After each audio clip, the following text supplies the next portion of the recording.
Hi. Hey. This is Julie. She's Hey. my friend, and to clarify, so I did a video once on it's good to have friends who understand depression and friends who don't, to just kind of keep you balanced and sane. What kind of friend are you, Julie? I'm a friend that gets it. Julie gets Big it. time. Julie's been there. Yep. Julie I know gets all it. about it. So, we're trying to, so I'm grateful she's here because she's going to add to the conversation today and give her angle on things.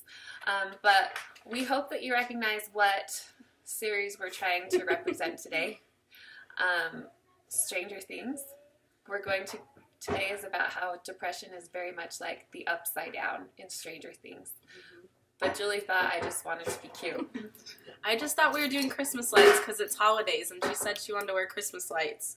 So I was rolling with it. I'm saying, don't we look just like the mom? But I just realized that's why we're doing it, and that makes a lot more sense. It was nice of you to It's a play good along idea. when you thought we were just going to wear Christmas lights to be down for festive. anything. Absolutely. Okay. So, it's okay if you're watching this and you haven't seen Stranger Things.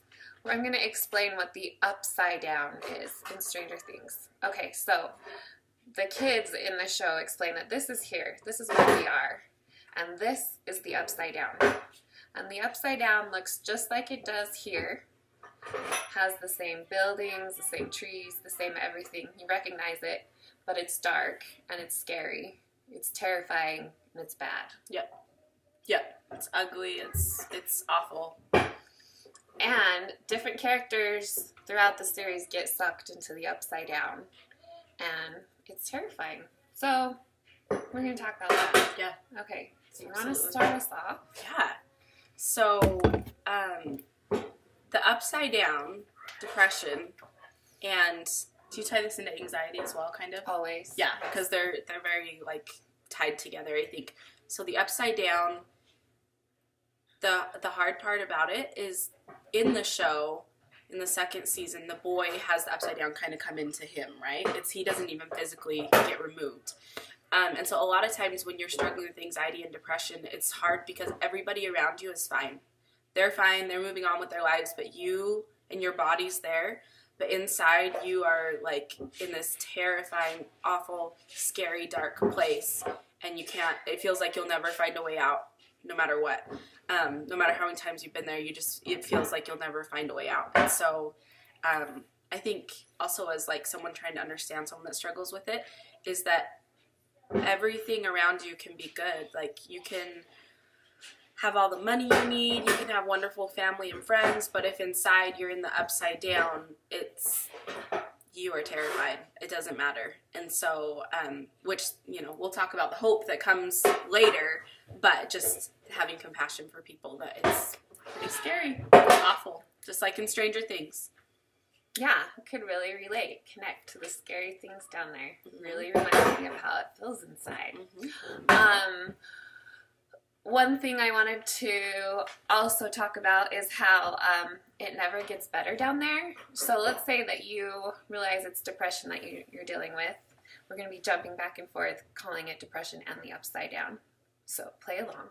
But you realize it's depression that you're dealing with, so you're getting treatment and you start to feel better. But you still have experiences with depression that suck you back down there. And it can be really devastating because you think, once you start working on your treatment and feeling better, you think, oh, the next time I go down there, I'm going to remember how good this feels, and it's not going to get me this time. Yeah. The thing is, it feels like square one again every time. The upside down is just as scary, just as dark, just as cold, just as terrifying every time you're down there. And so for me, I get really mad and I think I've lost all my progress. I'm back to square one because it feels the same way every time I get stuck down there. Sometimes I think to myself, well, for years I thought, okay, I'm going to get myself some really inspirational quotes and my favorite songs off the radio and my favorite lines from hymns to help pull me out when I'm down there. But it doesn't work. It doesn't work. It is so dang scary every time I go down there. So I compare that to in the show, they're never like, oh, we're in the Upside Down again. Oh, but they planted flowers over there. It looks a little bit nicer this time. No, there are no flowers planted in the Upside Down, nor in the pit of depression. It's just scary. Yeah. Hi, our cute kids are here. We have children, and we're not going to hide them. This is Sam. Sam is Are you the best. Yeah, we're doing Do you like lights. our Christmas lights? We're so glad you noticed. Do you think we're crazy? Maybe a little bit. Okay.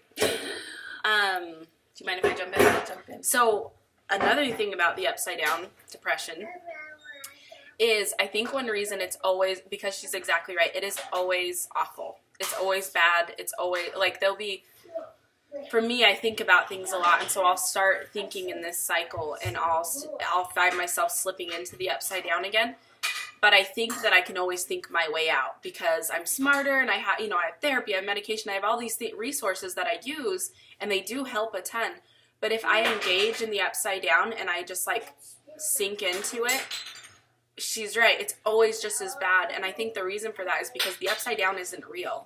And so it's kind of like in a scary movie. Like I think about the movie Signs a lot. In Signs, there's scary aliens, but you don't really see them full on until the very end of the movie. And that's what makes it so scary, is because all along your imagination is just going and going and going with what these aliens are going to look like. But the thing is, once Hollywood shows you what the monster looks like, it's not so scary anymore. Even though, it might be a little creepy, but it's nothing like when you just hear the sounds or hear their voice or hear the music and all of that. But then once you see them, it's fine. And so I picture that kind of like the Upside Down, in that because anxiety and depression, they're real, as in they're like a real illness and problem, very real condition, absolutely. But the Upside Down isn't real. Am I explaining that way? Like when you get in there, the images and the feelings. Yeah, it's outside of you. You don't need to personalize it and feel bad about it. But it's because it never gets better, because it's just your imagination playing tricks on you, just like in a horror movie. So it's never going to get less scary. I think you just get better at recognizing what it is, and so then you realize that it will pass, and that you know how to get out. But the Upside Down is never pretty. It's never good. You don't ever get better at it won't be so scary this time. Yeah. You don't ever want to hang out down there. You get down there and you're like, holy crap, I am at square one again. But then you have to stop and realize that you're actually not. And it's just a trick. It's just a trick. Right? Yeah. I think we're good. I think we're good. We could drag this out for a long time. We could have season 1 and season 2. Oh, yeah. We'll be good.